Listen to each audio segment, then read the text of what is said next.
It's a celebration of America's freedom. Welcome to the Marc Scaringi Show. The Marc Scaringi Show is your place for a weekly discussion on making America great again.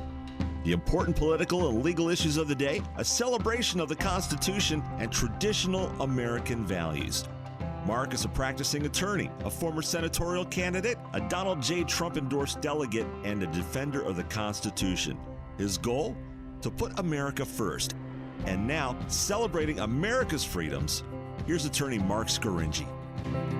Well, good afternoon and welcome to the Marc Scaringi Show. This is your place on the dial for our weekly discussion of the important legal and political issues of the day. You're welcome to call in at 717-540-5880, 717-540-5880. You can send me a tweet at Marc Scaringi, and I'll read your tweet on the air. For all of my columns on Penn Live, prior podcasts of the show, and a look at some great merchandise, you can check out the website at themarcscaringishow.com. And today we're broadcasting again on Harrisburg 100 Facebook Live, so you can send in some comments via Harrisburg 100 Facebook, and we'll try to engage with you either on the air live on WHP 580 or through the Harrisburg 100 Facebook. Well, the caravan is coming. Thousands of migrants from Honduras and Guatemala have broken through the border fence that separates Guatemala from Mexico. I commend you to watch the video. It's on YouTube. It's everywhere. It is disturbing to view such lawlessness and violence from these alleged migrants from Central America who are headed northbound to the U.S.-Mexican border. And more disturbing is to watch how the Mexican officials do little to nothing to stop these migrants from crashing through the fence, destroying Mexican property and violating Mexican immigration laws. And apparently the president of Mexico had sent a couple of thousand Mexican border patrol agents to that border in an attempt to interdict this caravan before it crossed. But they failed, and the caravan of 4,000 some Hondurans and Guatemalans and who knows who else is in that group crashed through the border and now are in Mexico and looking for ways to get north up into the United States. And the story is developing, and we'll have to keep watching to see how far the migrants make it.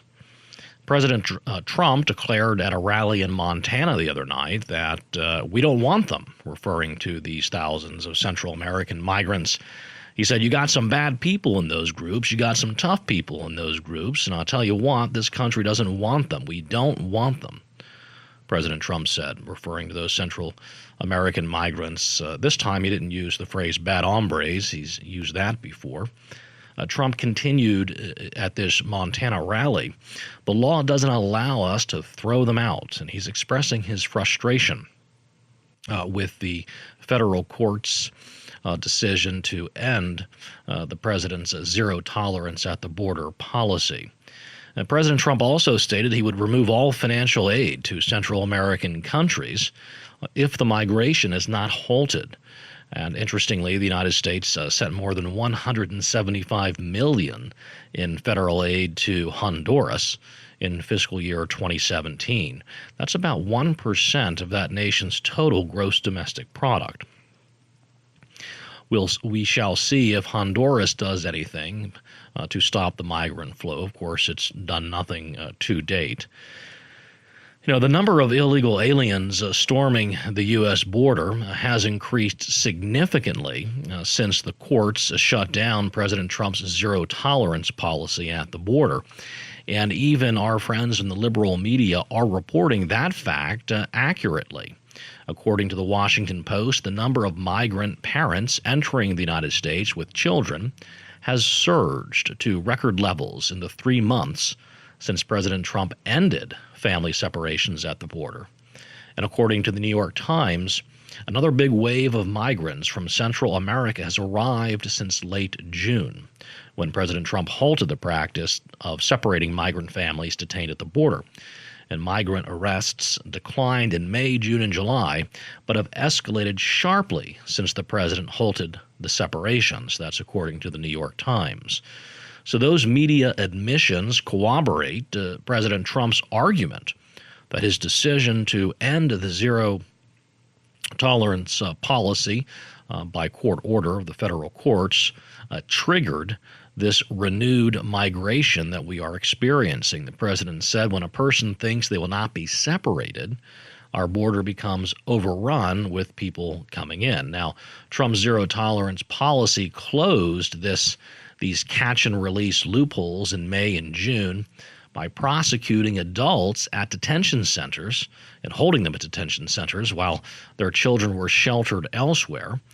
But he ended that prosecution and shelter policy amid the establishment media's emotional coverage of crying children and due to court order. Remember, the cry from the media, our friends in the Democratic Party and the left, that Trump is putting children in cages, notwithstanding the fact that Trump was using the detention facilities, cages, if you will, erected by Nobel Peace Prize winner, former President of the United States, Barack Obama.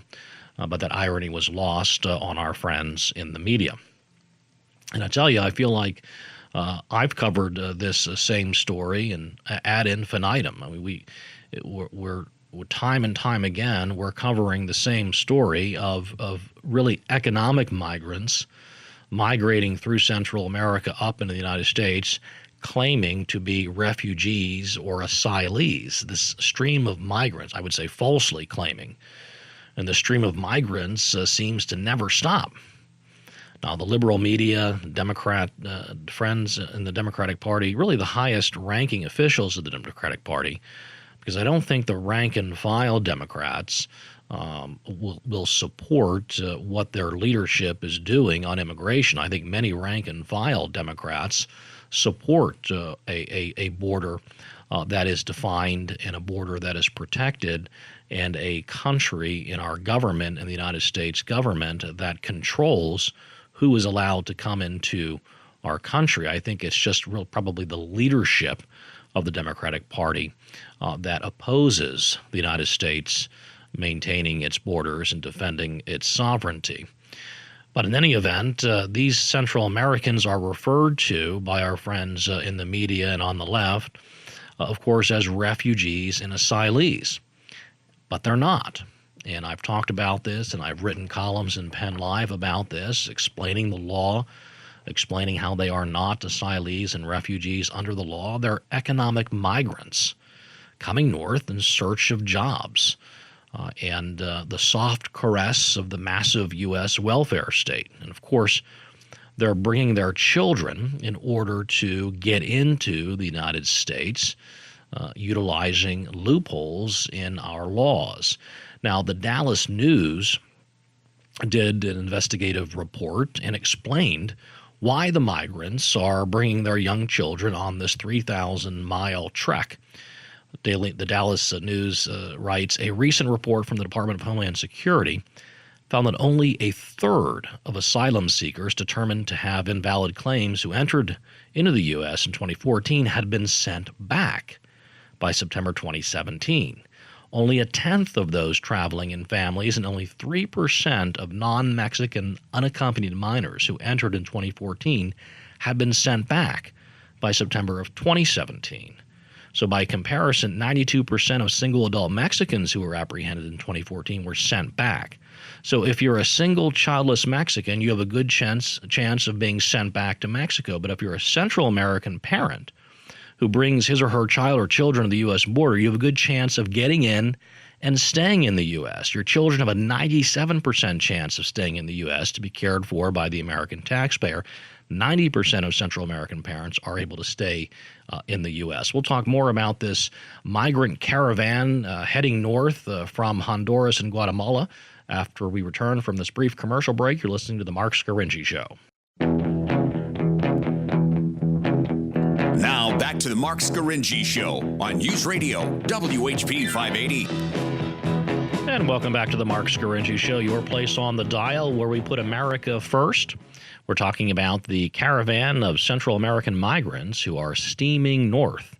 They've crashed through the fence separating Guatemala from Mexico. There are about 4,000 of them in defiance of Mexican law, and a couple of thousand Mexican Border Patrol agents that have been sent down there to try to interdict them.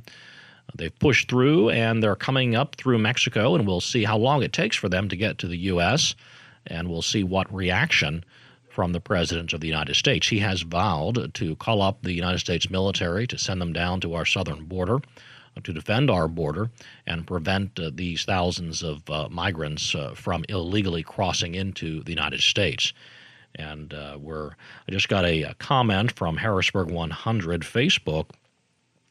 A reader has read a report from Judicial Watch that the Honduran government has detained and deported about 100 ISIS fighters hiding within those Central American migrants. So we'll have to study more about that Judicial Watch report. That is alarming. That is what President Trump is talking about when he talks about there are many bad people within these thousands of migrants from Central America. Judicial Watch claiming about 100 of them have been detained as ISIS fighters.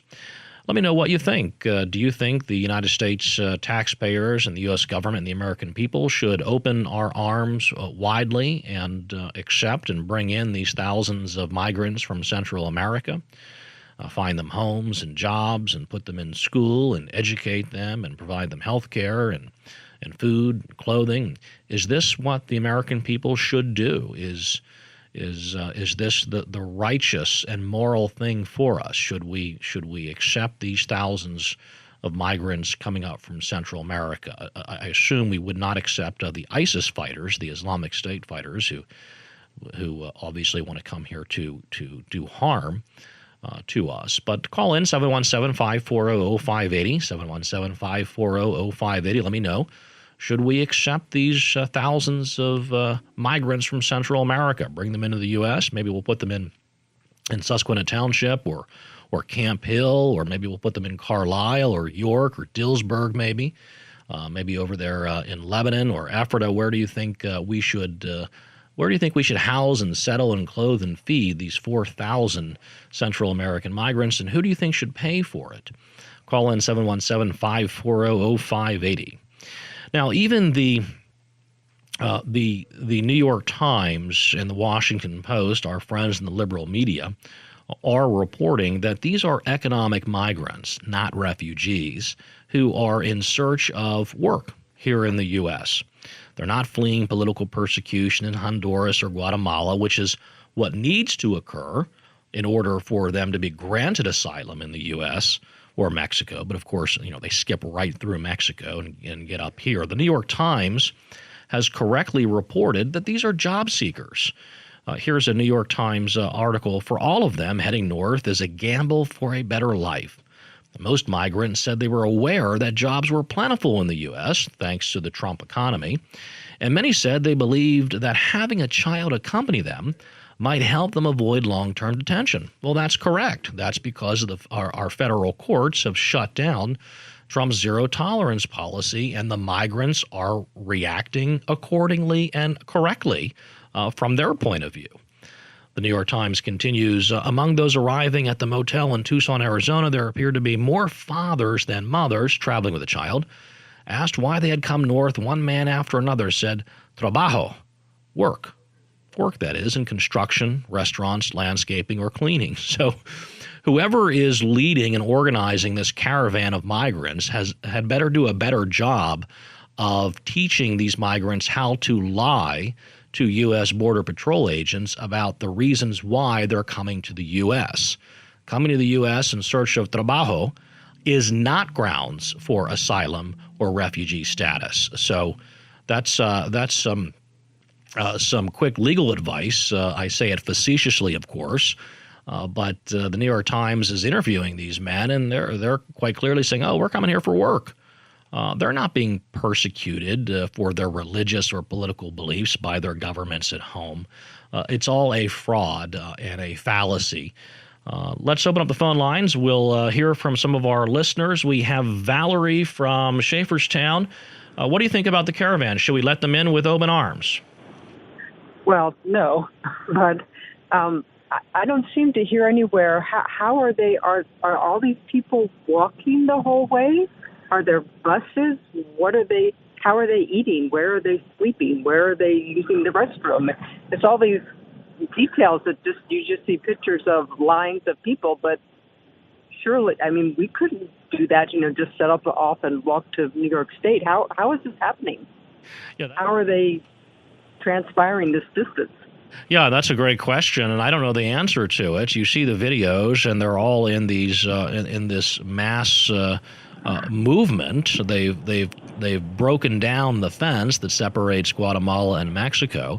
But you're exactly right, and there are, Rush Limbaugh and others are reporting that there are very wealthy left-wing organizations, individuals, George Soros, Tom Steyer, and others who are funding this well-organized mass movement of people up through Central America into the U.S. And you're exactly right. They have to. Someone is providing them food and clothing and shelter and medical care along this 3,000 to 4,000 mile journey. Right. So I wish that someone would report on that, because it's just it seems bizarre that you hear no background of how this is happening. It's just like they're magically floating up, without any practicality explained. That's right, Valerie. Thanks for calling. Appreciate that very important and valid point. Maybe one of our other astute callers will call in and drill down on that issue for us and give us some background here about how this 4,000-man caravan is being clothed and fed and provided for and transported up from Honduras and Guatemala. We've got Mary from Mechanicsburg. You're on the Marc Scaringi Show. What should we do with the caravan? Should we open our doors and let them in? Of course not. And not only that, if we did, we'd be doing something that would be different than most other countries who guard their borders, especially in Europe and places like that, even though Europe is one, country, so to speak, now with the, borders. Still, you can't get into countries without proper visas and all the things, and historically countries do that. They guard their borders. What I want to talk about is that's the obvious thing, and that's what I think is the problem with the people. Some of the people in this country, they don't know things. They don't know history. They don't understand. Country, what goes on in different countries in the world. The other thing is the fairness of this. And I know it from my own background. My father came to this country in the 1930s. He came on a quota system, he and his two brothers, his one brother. Another brother had to come at a different time. His mother came 5 years later. His father had been here since 1907 and couldn't get the family over here before that because of the quota systems and things that were going on in Europe. And the fairness of all this, and even now, a friend of mine from India took 13 years for him to get his citizenship. These people do not have a right to come to this country under these circumstances. And the people that say they do know nothing about our history. They ignore it if they know anything for their own political purposes. And I think, what do you think about that? Well, I think you're right on, Mary from Mechanicsburg, and thanks for calling. Appreciate the points that you raise. And you're exactly correct. I attended and participated in a readers panel with the Harrisburg Patriot News and Penn Live, and we talked about this issue. And some of the attendees were talking about, well, these migrants, these economic migrants, are human beings, and they have human rights, and we have a moral obligation as members of the human race to let them in. And I'm pointing out that actually we have refugee laws and asylum laws, and these migrants do not qualify under refugee and asylee status. They're simply economic migrants who want to come north and seek better jobs. That doesn't qualify them to come into our country as refugees or asylees. So they have to wait in line like every other intended purported immigrant, as Mary is pointing out, from any country around the world. They have to do it lawfully. And it's a long and an arduous process, and that's for a reason.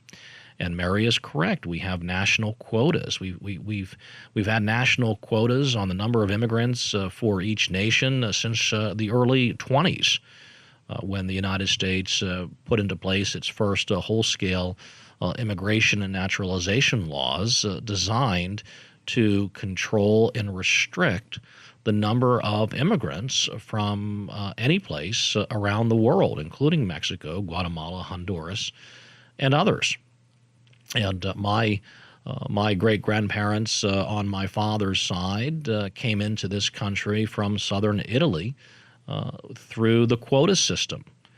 They came to our country in search of work, but they had to pass the test to get into this country, and they had to prove that they had economic means here in America waiting for them to provide for them, so that they wouldn't be a drain on the U.S. taxpayers and our charitable and government programs. They had to have a skill. They had to have some level of education. They had to pass a rigorous health test and screening so they weren't bringing communicable diseases. They couldn't have a criminal background. We had those screening procedures in place for a long, long time. And we can't let our guard down, and we can't just voluntarily push the law aside because we have some sort of emotional desire to provide care and sustenance to the world's poor. We can't run our country, run our government on emotionalism. We have to use reason and logic. We'll talk more about the Migrant Caravan heading north to the U.S.-Mexican border after we return from this brief commercial break. You're listening to The Marc Scaringi Show.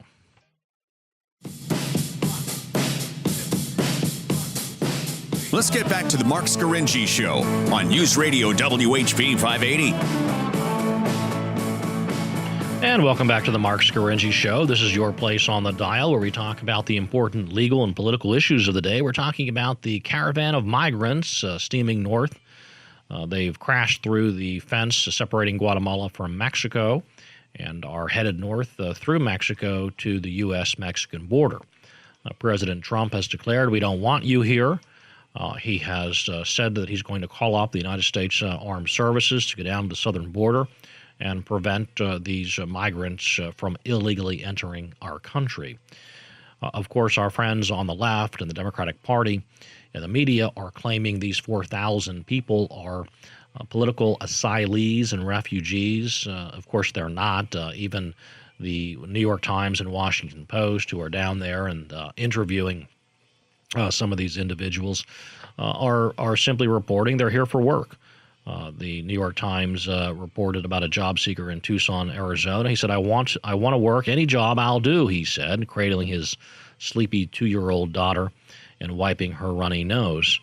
The stories are sad, and of course they draw on our heartstrings and on our emotions. And of course we want this man from Central America to find trabajo. But the problem is we would rather him find his trabajo in Central America than illegally enter the United States under a false claim of asylum, costing thousands and thousands of U.S. taxpayer dollars to ferret out his false claim. And then under the catch and release program, of course, he and his daughter illegally enter and remain in the country and find work in the black market in a way that is not recorded or reported, and that's why we have millions of illegal aliens in our country. And this particular gentleman is saying he wants to find work. Any work will do. The jobs identified in the report from the New York Times cover construction, restaurant, landscaping, and cleaning. But don't Americans want these jobs? Our friends in the media and the highest levels of the Democratic and Republican parties, President Trump excluded, they say Americans don't want those jobs in construction or in restaurants and landscaping. They don't want those jobs, and they won't work in those jobs. And I wonder, a question to my listeners, do any of you work in construction? Do any of you work in restaurants? Do any of you work in landscaping? Or have you ever worked in construction, restaurants, or landscaping? Is it possible that among the 300-some million of us, some of us, U.S. citizens, have in fact worked in construction and have in fact worked in restaurants and in landscaping? Or are all of those jobs occupied by illegal aliens? I'm interested to know. We'll open up the phone lines, and And please call in 717-540-0580, 717-540-0580, and tell me whether there are any Americans who are willing to work in construction or in restaurants. Joe from Carlisle, you're on the Marc Scaringi Show. Hi, good afternoon. If you go on, there's two government websites that, and they're .govs, that say how much aid we give to foreign countries. And if you go through those countries, your head will spin. We're actually giving aid to countries in northwestern Europe that are per capita higher than ours. We still give them money. Anyways, if you do a search on Honduras, we're giving them in excess of $125 million a year.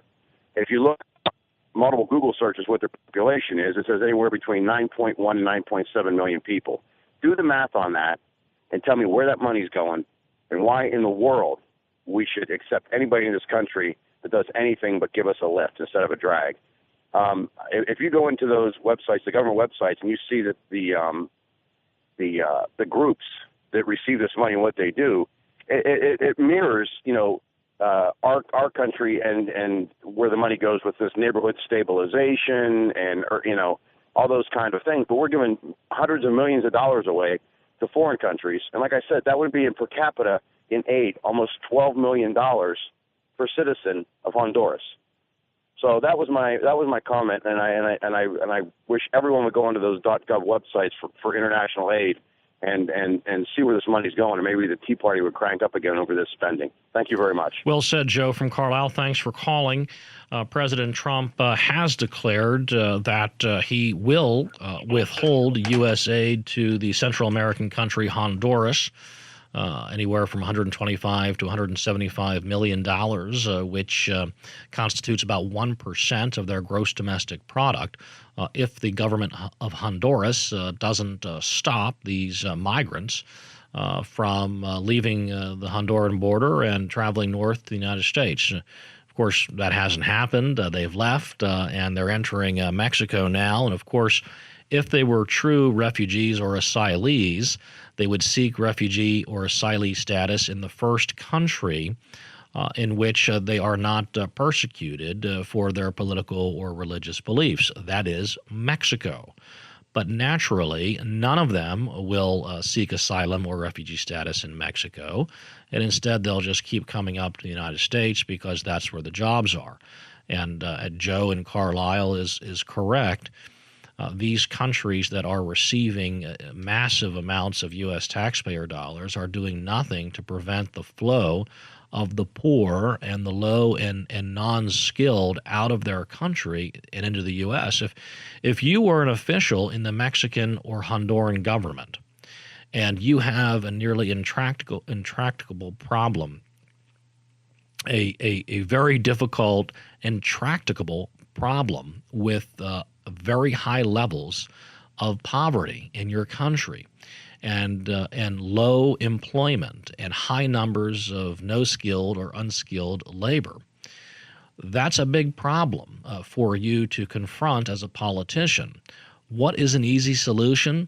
Send them north. Get them out of your country and put them up into the United States and let the U.S. taxpayers deal with the problem of thousands and thousands of poor. I mean, that's why Mexico and Honduras are doing nothing to prevent this migration of the poorest of the poor. President Trump has threatened both countries, both Mexico and Honduras, that he will take action against them in the form of reducing or suspending aid to those governments. The Mexican government made a half-hearted gesture in response to threats from our president by sending about 2,000 Mexican border police to the border. But look at the video. The migrants walk right through the border. They crash the gate down, pushed the armed Mexican guards aside, and went into Mexico. And, of course, they will quickly be appearing on the U.S.-Mexican border, mark my words. And Joe from Carlisle is also pointing out the high cost to U.S. taxpayers to handle all of these alleged refugees. And I went on to the United States Office of Refugee Resettlement website, and they did an analysis. They have there an analysis by the Federation for Immigration Reform. The cost per refugee, and we're talking about refugees, which is a very narrow subset of immigration into our country. The cost per refugee to American taxpayers is just under $80,000 per refugee every year for the first 5 years after the refugee is resettled in the U.S. In 2016, the State Department spent nearly $545 million to process and resettle refugees, including $140 million on transportation costs alone. Of the $1.8 billion in resettlement costs, $867 million was spent on welfare for refugees alone. In their first 5 years, approximately 54% of all refugees will hold jobs that pay less than $11 an hour. $71 million in your taxpayer dollars will be spent to educate refugees, and a majority of which of that money will be paid by state and local governments. And over 5 years, an estimated 16% of all refugees will still need housing assistance, roughly about $7,600 per household, even 5 years after they've been resettled into the U.S. So that's the cost for just for the refugees. It's staggering. We have time for a quick telephone call before we take a commercial break. Dave, you're on the Marc Scaringi Show. What should we do with this caravan of migrants? Hey, Mark, thanks for taking my call. The biggest problem with this caravan is there's not enough Americans listening to folks like you and like Rush that realize that this isn't about compassion to take people in and help them out and take care of their children. It's all a pawn. They're just pawns being manipulated by the radical liberals that you mentioned earlier in the show. And what will happen is the heartstrings that you were talking about. That's what will mess this whole thing up, because we as Americans are very forgiving and giving people, and that's what they're taking advantage of right now. So it's a shame, but I'm afraid of what's going to come out of this, trying to stop this caravan. Hey, Dave from Harrisburg, thanks for your call. I've got to take a quick commercial break. We'll be back right after this. You're listening to the Marc Scaringi Show. Now, more of Marc Scaringi on News Radio WHP 580. And welcome back to the Marc Scaringi Show, your place on the dial where we put America first. We're talking about the caravan of economic migrants, 4,000 strong, crashing through the fence separating Guatemala from Mexico. They're heading north, trying to get to that U.S.-Mexican border to get into the United States. They're claiming refugee asylee status. If they qualify, they will be provided for in every sense of the word: food, clothing, shelter, medical care, housing, cash assistance, etc., from the United States taxpayers. So thank you very much.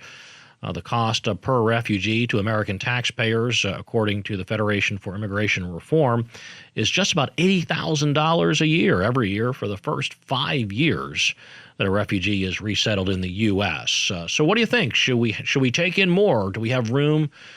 Can we afford 4 more thousand refugees and asylees from Central America? Are we prepared to foot the bill? We'll open up the phone lines. We'll take some calls. We have Glenn. You're on the Marc Scaringi Show, and what do you think? Should we bring them in and foot the bill? No, I don't think we should bring them in. I think that we have enough here that we are already flipping the bill for. And I had a little interesting story. You asked earlier about was there no Americans who would do cleaning jobs or construction jobs left. Well, the facility that I work at, we had a cleaning team that was all American. And a couple years ago, we got a new facility manager. Well, the facility manager, he goes and he fires the cleaning team because he said he wasn't satisfied with the job that they were doing. And then they hire a new cleaning team, and the new cleaning team comes in, and every single one is a foreigner. There's not one single American on this new cleaning team that they brought in. And I would suspect that it has something to do with the amount of money that they're being paid. Well, yeah, that sounds logical. You may want to contact ICE and see if that particular cleaning company has fulfilled all of its requirements to ensure that its employees are U.S. Citizens. And you're correctly identifying a problem, and that is in these industries, in construction, restaurant, cleaning, etc. It's in the economic best interests of the companies and the shareholders to get the lowest cost of labor possible. And economic migrants from the third world are used to and willing to earn significantly less than U.S. citizens need to earn to live and have a family-sustaining job here in America. So, Glenn, I thank you for your comment. I'm sorry, I've got to take another call here. We have Jack from New Cumberland. You're on the Marc Scaringi Show. What do you think about this caravan of migrants? Should we welcome them into the U.S. And take care of them at the U.S. taxpayer expense? Absolutely not. You'll think I'm the meanest person in the world, but I think that what we should do, we have absolutely no obligation to provide one dime of support for these people. And as a matter of fact, I would, if I were in charge, I don't know what, now I have Congressman Perry over here as my representative, and we have, of course, Toomey. The Democrats, you might as well forget about that. You don't even listen to the press or the Democrats. Ignore them. I believe that we should make it as difficult and unpleasant as possible for these people as they're approaching the borders of the United States. As a matter of fact, a real strong incentive that I believe should be put into effect, it's a simple word, it's called starvation. If they're coming this way without support from Soros and his crowd, let them, this is cruel, I know it sounds cruel, let them starve. They have the option of coming here or not. If I go up, say, across the border into Canada, who's going to jump out and support me and feed me and pay for all of my expenses and so forth? I don't care whether they're 6 months old or 110 years old, make life as difficult as possible. Anybody that would hire these people should be fined heavily.